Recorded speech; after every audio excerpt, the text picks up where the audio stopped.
have to put up with me for another hour. What we're going to talk about in a minute is what is ME.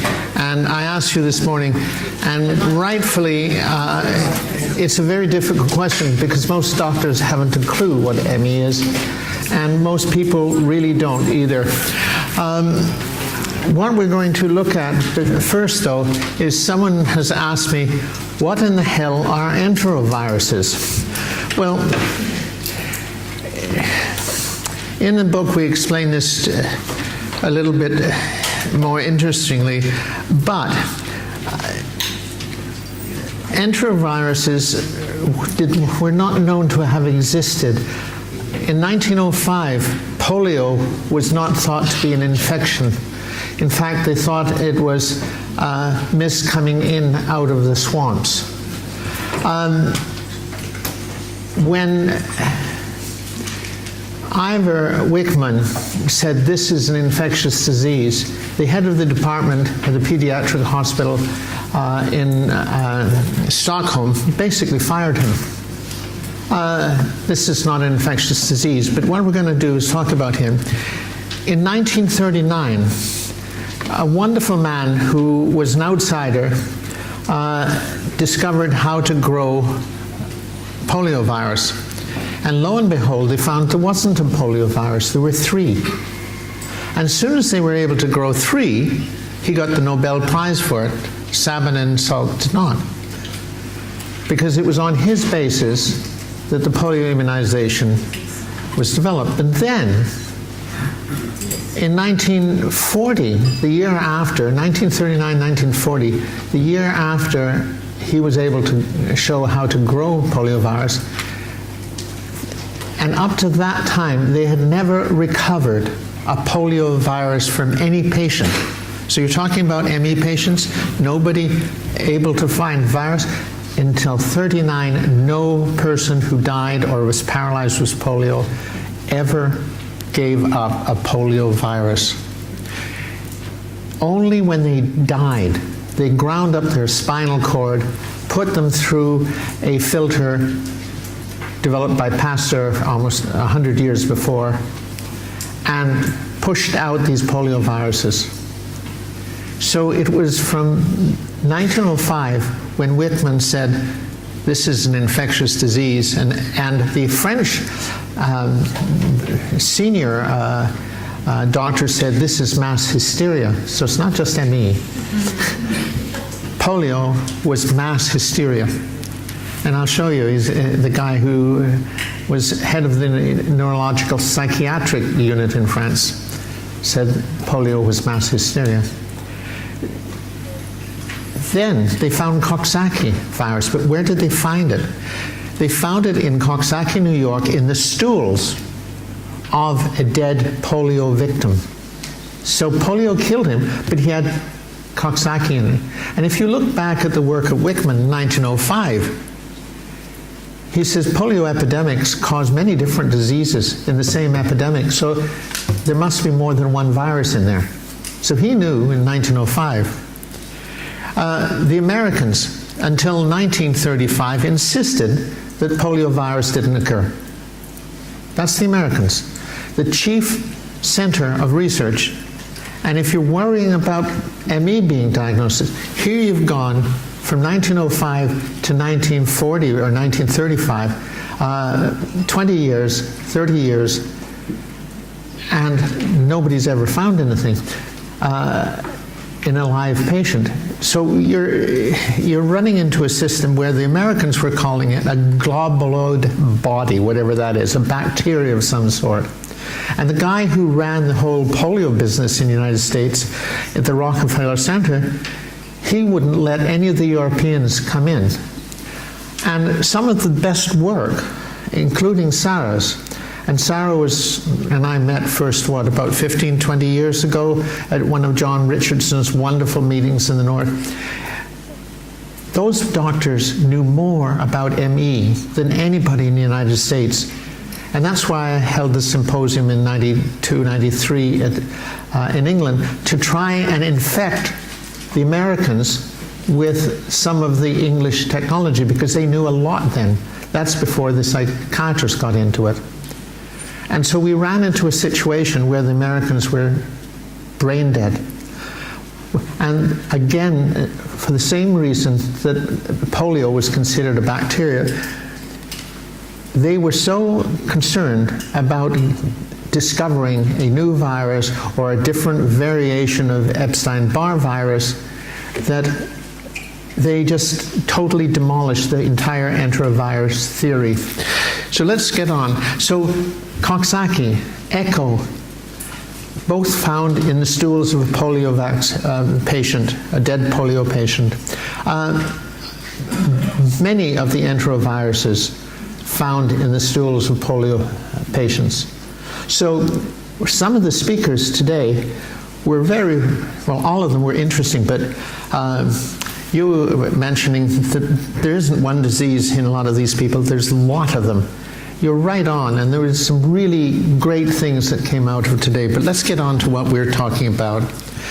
And we're talking about this. Again, I have to thank Claire and Gillian for having me over so I can abuse you poor people. And this is a bit of my history. I was in a house in an ants and shelter in 1942 when our roof came down. And to show you how idiotic I am, I enjoyed it immensely. I was with my sister because my mother was off driving in an ambulance, and I was, I guess, 6 years old, so I was telling her ghost stories during this time. And finally they dug us out, and that's who they dug out. I haven't changed much. Trouble then, trouble still. And then in '44, my mother went through husbands like tissue paper,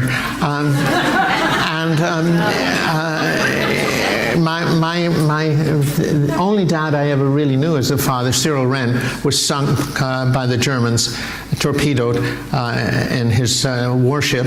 His father was killed at Scapa Flow, again by a German torpedo. So we crossed the Atlantic in this wonderful boat. I just loved that. First time in my life I saw this wonderful American drink called Coca-Cola. It was amazing. In 1948 I had the great joy of falling ill with polio, which was really fun. Number one, you didn't have to go to school. They had no homeschool teachers, which was wonderful. But they had the city library who would come and say, "What book would you like, dearie?" So I said, "Well, I'd like to read the Divine Comedy." And they said, "You're 12. I mean, nobody can read that book at 12. I said, yeah. And then The Red Badge of Courage, Stephen Crane. It was a novel written during the American Civil War. And he says, "You're 12. I said, yeah. And so by the time I was out of bed after a year, I'd read through the entire first and second year university syllabus. And it was rather difficult for my teachers after that if it wasn't before. The other thing is, the English side of my family had a small factory on the south side of London called Dalton's. And we made sewer pipes and stone ginger beer bottles. And then somewhere around 1890, they started getting uppity and called themselves Royal Dalton. And the gentleman that Gillian took us to, they served us tea. And I turned over the teacup, and it was a Dalton teacup, not Royal Dalton, but Dalton from the 1890s. And it was just a wonderful thing. All of the people from 1858 in my English family till 1920 died of tuberculosis, over 50 of them. Literally the entire Dalton group, whose real name was Nunn, N-U-N-N, died of tuberculosis. So it's a wonder I'm here. Only 2 of us survived. Peter, who became head of toxicology at London King's on the Strand, and myself, a physician in Canada. And this is the entrance to my office, which is a little bit atypical. It's not and this is where people have been coming around the world to see me, in this wee little place. Now, if you read any book on polio, they start off by saying polio's been around since the 14th century BC, and they show this steel. But this is not true. This could have been an arrow, a spear, a birth defect. It could be anything. The first time polio is ever mentioned is in 1798 in an English textbook by a guy who'd never seen it, but he'd heard about it. That's the first time, 1798. And then they started to have epidemics. And they started off like today with the new polios, with 1 or 2 or 3, but no big epidemics until I think it was 1897, I believe it was. Yeah, 1887. And Medin, who was the chief of pediatrics, went to examine these patients. And this is what he diagnosed: spinal polio, where they're paralyzed; bulbar, where they're not only paralyzed, but their lungs are paralyzed and they would die because they couldn't breathe. Those are the iron lung kits. Then the polyneuritic. Those are the ones who were in pain all over, whether it was severe head pain or body pain. And then the ataxic ones that are like this. They weren't paralyzed but had no balance. And then the encephalitic, which had these terrible, terrible headaches and all sorts of things like that. So that's Medin. There's 5 types. Now, in this epidemic, this was the world's first big epidemic. Over 2,000 children and adults died or were paralyzed, and there was all sorts of others that recovered. And this is what I was talking about. This was one of the head neurologists, psychoanalysts in France, world famous. And he said about that epidemic, no such epidemic of polio has ever occurred previously. This is a classical case of mass hysteria. And this is actually in Ivor Wickman's book. That's where I got that out of. So you'd think people would have learned something in the last 100 years, but they're still calling ME hysteria. And this morning, I made a ridiculous statement saying there's no difference between polio and ME. Well, there isn't, and I'm going to show you why. This is my friend Ivor Wickman, who was refused head of the department, refused professorship because he said ME was, polio was an infectious disease, and he shot himself. This is his description of the 1905 polio epidemic, and it's really interesting. And I'll show you why it's interesting if I can find my pointer, which I may not be able to do.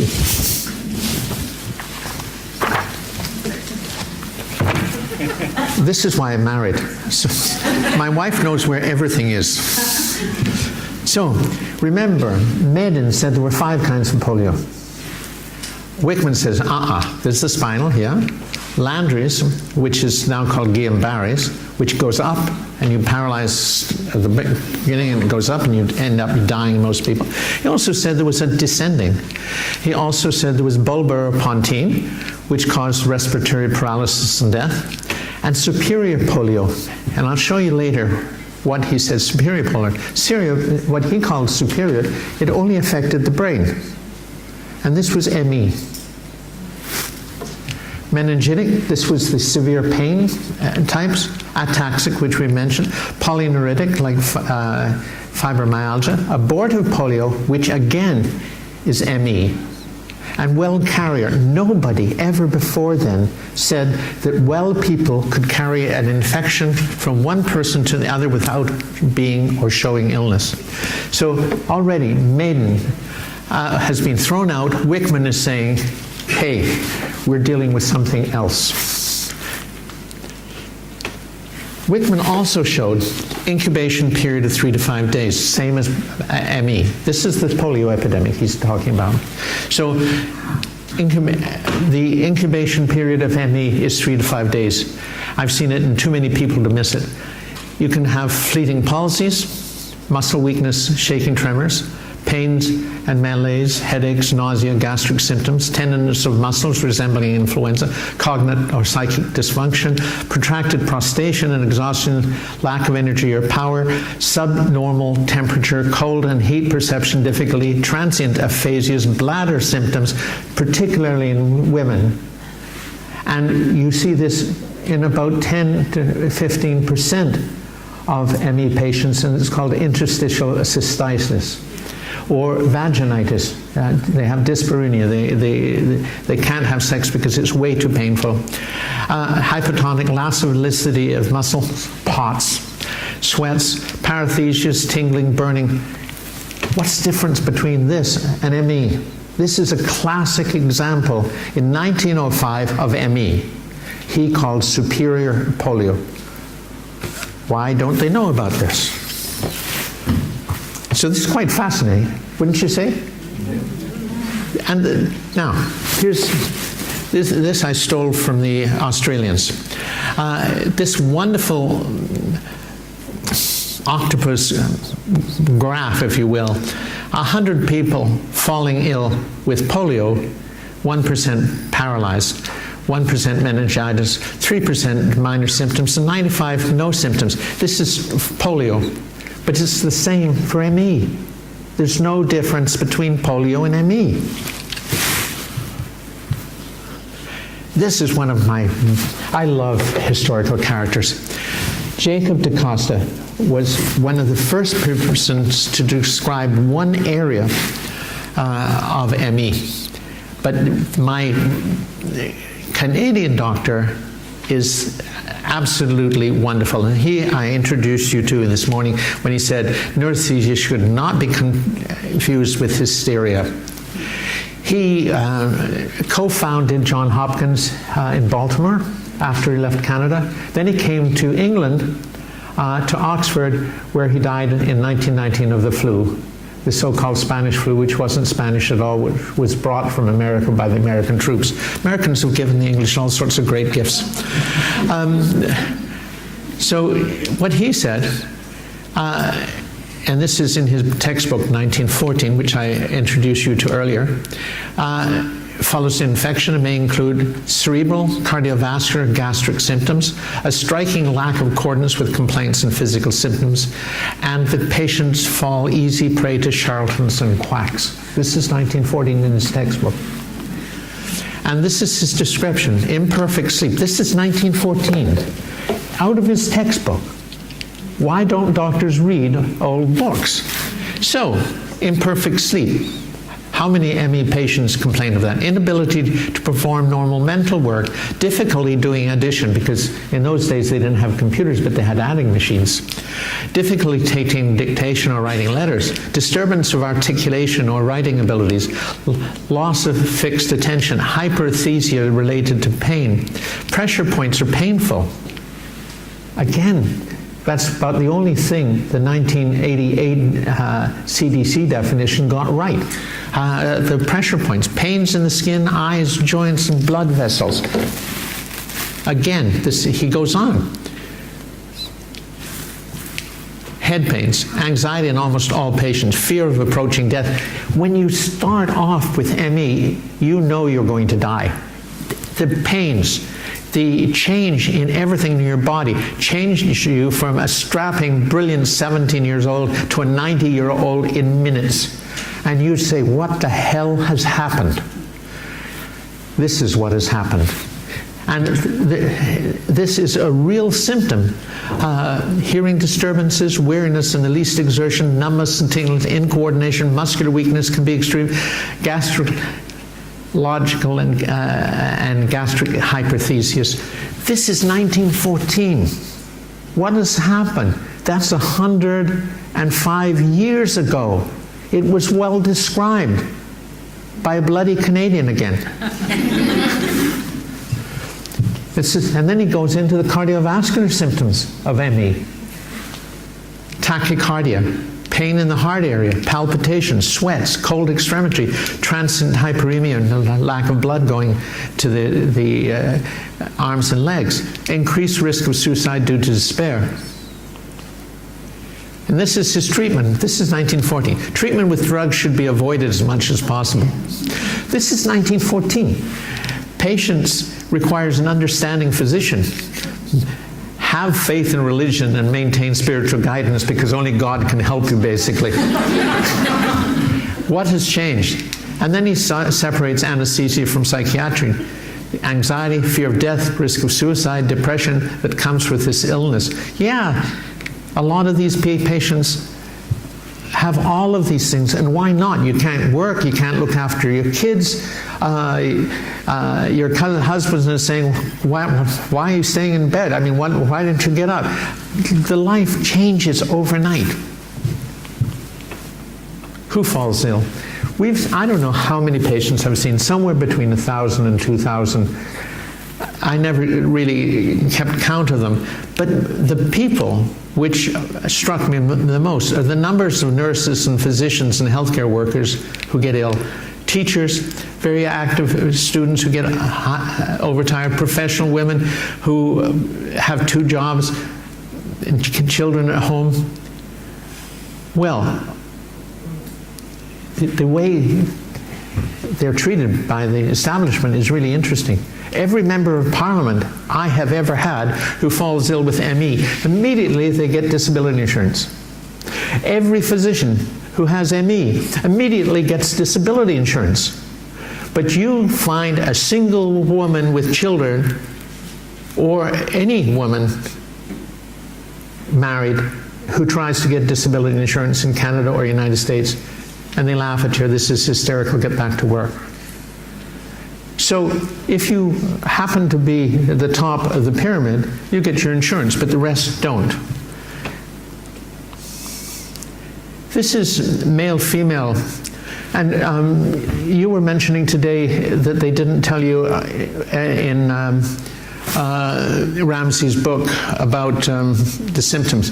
You have to read 1990, Elizabeth's book, Elizabeth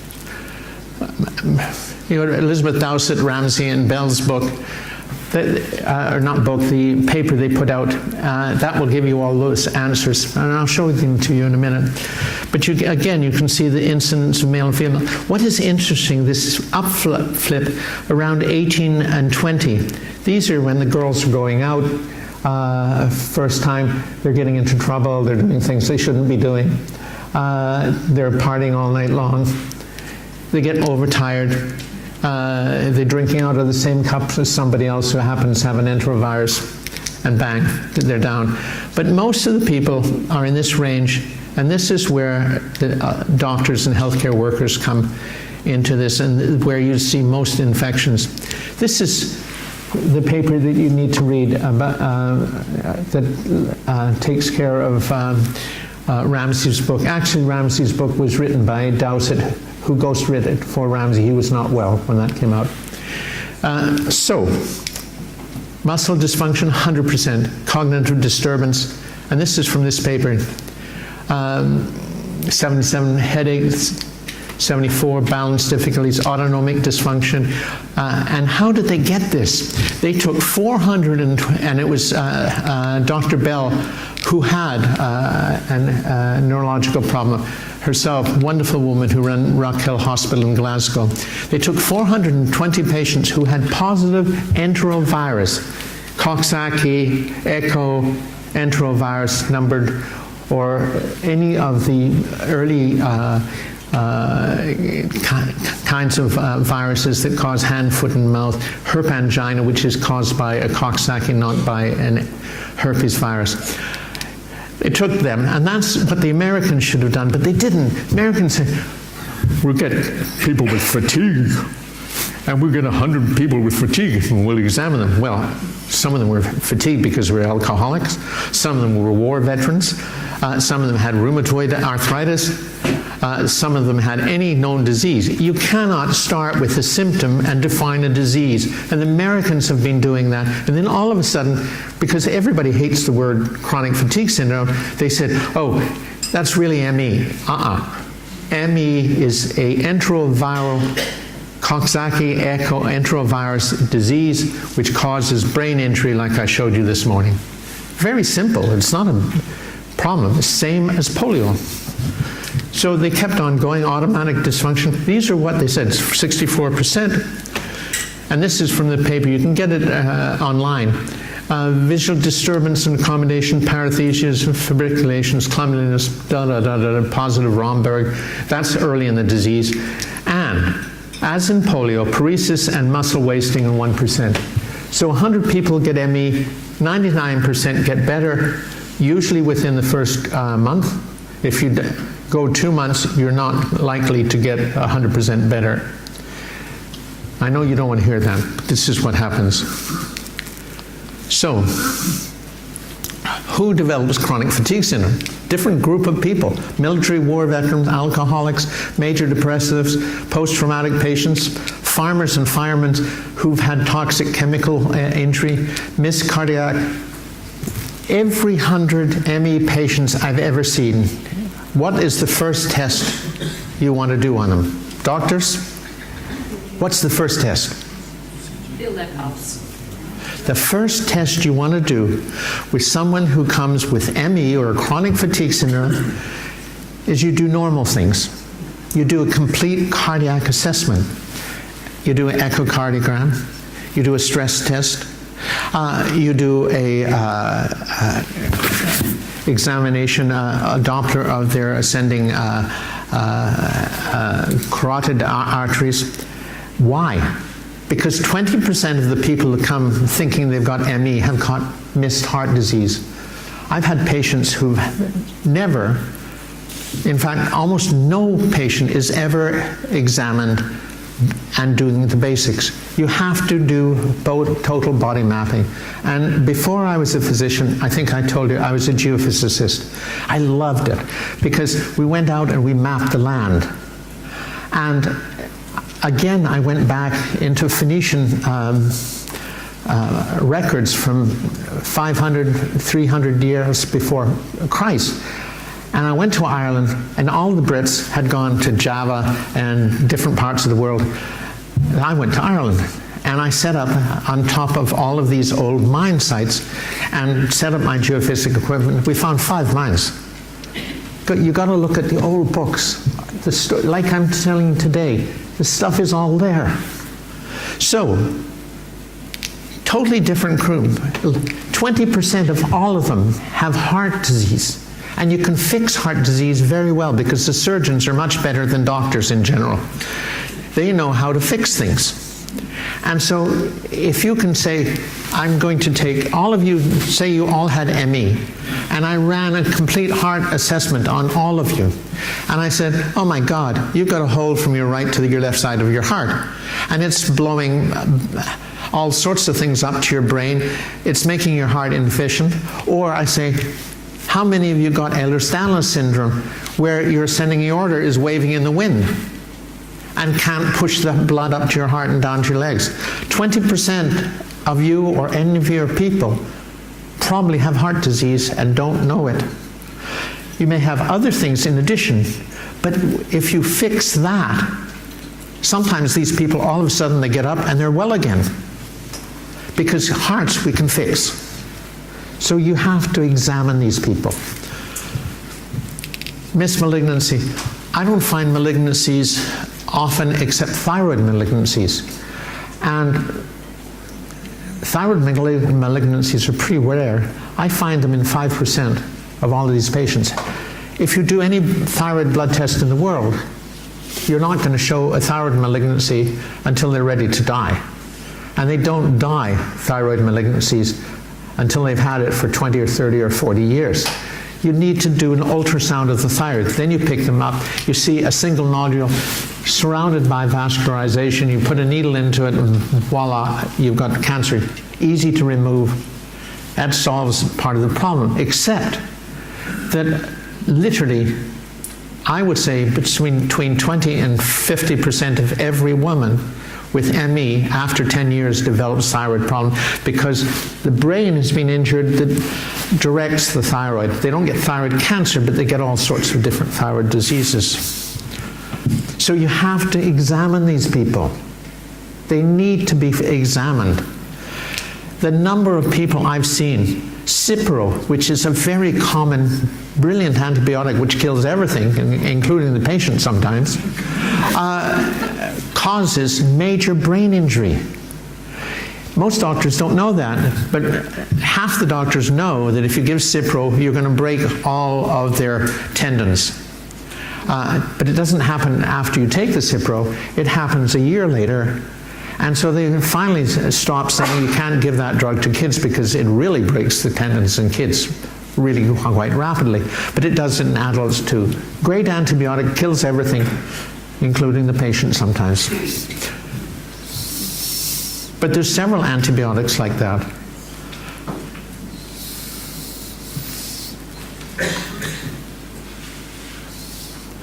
And preconditions that we've seen in these patients. People who've got an immune system that doesn't work to start with. Those people like nurses, doctors, teachers with increased contact with infectious disease, mothers with children at school who are bringing home, particularly primary school, that bring home everything known. A prior history of autoimmune disease. We've had enormous problem with recombinant hepatitis B. We've had over 100 patients who've had classical chronic fatigue, not ME, but the same symptoms because the same brain areas are injured related to this. Why doesn't everyone who gets this immunization happen? Because if you give someone that immunization in the summer when there's lots of enteroviruses and they got a little enteroviral cold, bang, they've got ME. It potentiates it. We presented this to the government of Canada. The government in Canada said, no, we're too busy. I said, okay, I'll go to the press. Oh, yeah, we'll have a meeting next week. And so they got the people from Merck up, who was buddy-buddy with the head of adverse immunization reactions. And they said, okay, we'll take it. I said, no, we're not going to give you the patients. We had 60. Unless you tell us what you're going to do. No, that's our prerogative, it's not yours.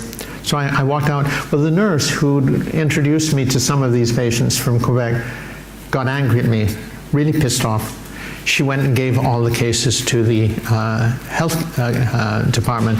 And so I thought, well, it's done. Nothing I can do, and I said goodbye. Most of these patients were Quebec. Most Quebec people are Métis. They don't like to think that, but when the French came over, they didn't send any women. And so they all married natives. So natives have a different ability to resist infections than normal West Europeans. Well, 2 years later, a year later, I was speaking in Quebec City, and these two nurses came up and gave me proper shit. Excuse my Canadian English. Why weren't we investigated? You promised we'd be investigated. I said, you were investigated. No, we weren't. So I sent out a letter to the 65 people that the nurse had given to Health Canada. And I got back 47 replies. Not one of them had been investigated. Yet, the Canadian government published in the Canadian Medical Journal their investigations that there was no relation to illness in this investigation. None of them were seen. But they published that. And they got a big grant from the pharmaceutical company that produced it in Canada. So you can't trust government sometimes, as we saw earlier this morning. 3 of those people died. One of them was a young mother with 2 kids, and her mother wrote to me and told us a story. One of them was a nurse Oshawa, and one was an orderly who had got these immunizations. Basic characteristics of ME, only enteroviruses, Coxsackie, Echo, and the some 100 enteroviruses. It's a biphasic disease like polio. Incubation period of 2 to 6 days, followed by, in some people, they seem to get better, they get out of bed, they start to go back to school or work, and 1 or 2 days after, they're just dragging and they drop back. Cascading features, and it's rather complicated, so that's one of the reasons I printed this, and you'll find this very interesting. It's never been mentioned, as far as I know, before, but there's a whole series of illnesses that fall out because the brain has been injured, and the brain directs all sorts of body functions. June to November is when it peaks, demonstrates permanent CNS injury from the first day. From the very first day these patients fall ill, you look at the brain on SPECT, and we've done this many times now. It shows up from the first day. You don't have to wait, like the Americans say, wait 6 months. Give me a break. They're ill from day one. And you can see it in those brain specs I showed you. I hope this is interesting to you. Okay.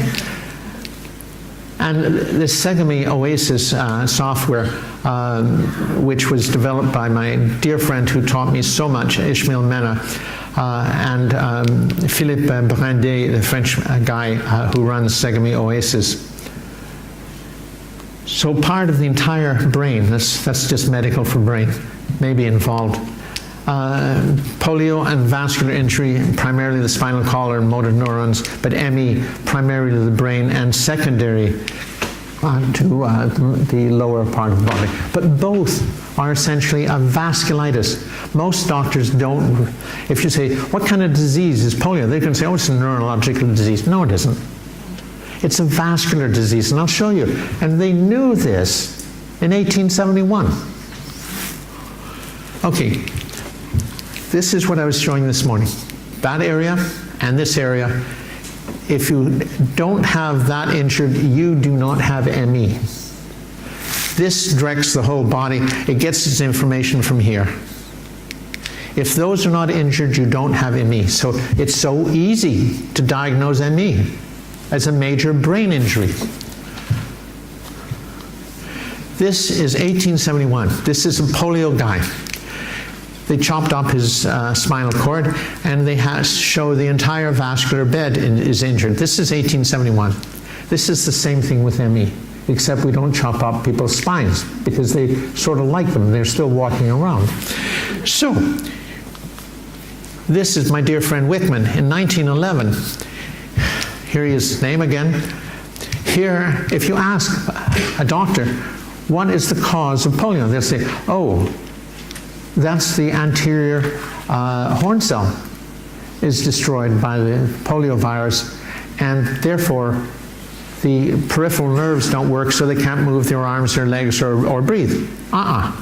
Wickman showed in 1911 that what was happening is the small artery to the anterior horn cell was inflamed, and it had cuffing around it. You can see it better here. And so polio is a vasculitis. Cutting off the blood supply to the anterior horn cell dies. That would be a neurological disease if the polio virus knocked this out, but it doesn't. It knocks out that. And that's what happens to ME. The reason we get these wonderful brain maps is because the blood perfusion to the brain has basically not been cut off, but so shortened. So anybody with ME can do anything. They can get up, they can run maybe for 1 foot or 10 foot, and then they collapse, because the more you use the brain to run, because you don't run with your legs, you run with your brain that tells your legs to run. If you do this, you get an autoimmune reaction and the whole thing shuts down. And sometimes, and it was shown in '89, that 3 days after, a week after, the actual shutdown of the brain is actually worse than the day after the physical exercise. So, there you go. That ME, polio, or vasculitis. Here is a classical cuffing. This is a blood vessel going to the anterior horn cell, and there are the blood vessels all around outside that, cuffing and squeezing it tight, just as though you were putting a blood pressure cuff on the arm and building up the pressure. The same thing is happening with this constriction. This is polio. Unfortunately, I haven't convinced enough ME patients to die so we could do slides on them. I'm still working on it. Again, these are the people who fall ill more often. Everybody can fall ill, but these are more often. Why? Infection. And this is the testing.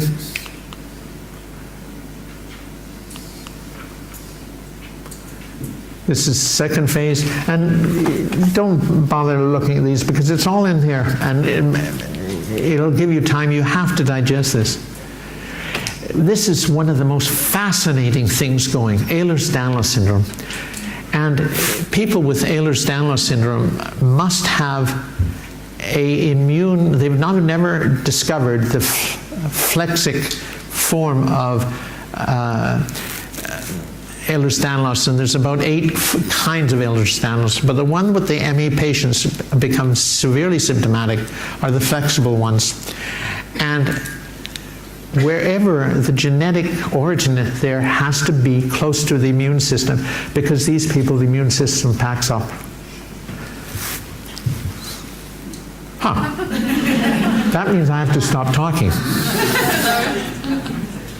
I think. Yes?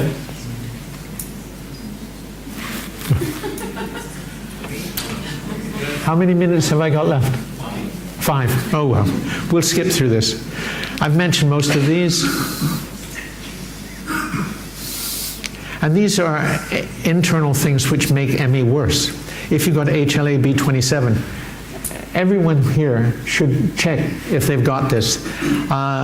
This normally causes rheumatoid arthritis-like illness called Still's disease.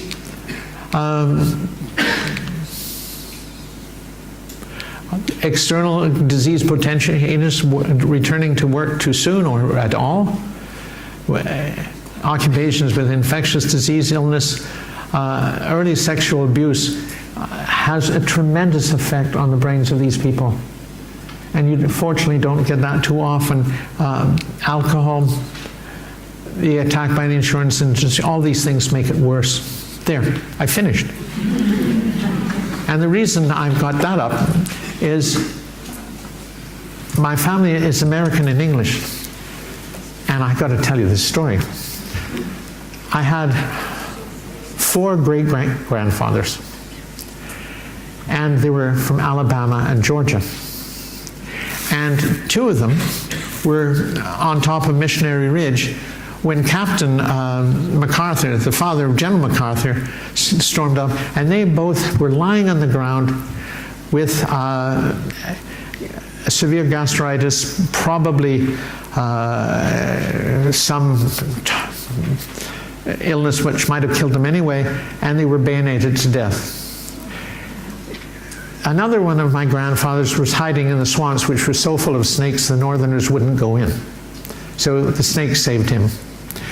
But my other grandfather, who was quite wonderful, had his leg shot off at the beginning of the war. And so when Sherman's forces burned Atlanta to the ground, this is like a southern diatribe at the moment, when they burned Atlanta, they marched to the Atlantic. And when they came to my family's farm, there was the mother and father. There was my great-grandfather, who was 23 then and had his leg shot off, and his 2 brothers who were 12 and 14. They raped the girls and then murdered them and then killed all the men. But because my great-grandfather had his leg shot off, they thought, oh, he's going to be a problem to the south, so we'll let him live. And so he married this lovely lady, and when he was 30 or so, and then he died with her, with 1 day of each other, from polio in 1889. One of the earliest polio people I knew. And so he was 12, and he raised his 11-year-old brother. And Sadie, who was 6 at the time, chopped her hand off chopping wood. They became engineers. So I've got a whole history of how in the hell I ever got here, I don't know. How we survived, I don't know.